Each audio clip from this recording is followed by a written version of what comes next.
A single mother from Trinidad only wanted to make a better life for herself. She trusted the wrong man. Hi, I'm Jackie. This is the sad case of Salisha Ali.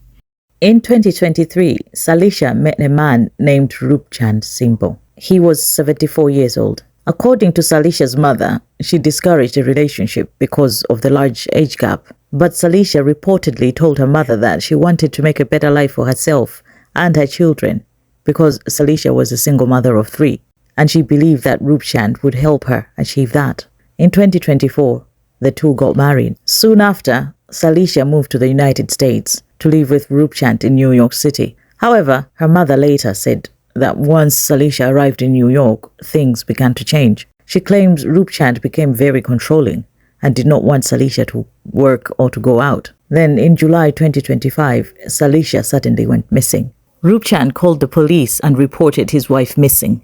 Weeks later, sanitation workers in Queens made a horrifying discovery. They found a human torso inside a bag. DNA tests later confirmed the remains belonged to Salisha Ali. The police sent some pictures of the tattoos that were on the body to Salisha's mother, and she had to confirm that that was actually Salisha. Salisha went missing in July of 2025. Salisha's head and the rest of her body parts were found in September of 2025. It took months. As investigators searched for more answers, more body parts were discovered in different locations, including a wildlife refuge. Investigations eventually focused on her husband, Rupchand Simbo. Authorities say phone location data placed Rupchand near the areas where the remains were later found. Investigators also reportedly discovered materials inside their home that matched the way the body had been wrapped. Rupchand Simbo was later charged with murder and concealment of a human body.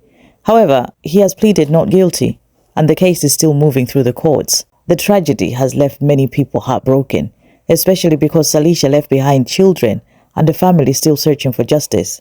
All she wanted, really, was a better life, and instead, she lost her life.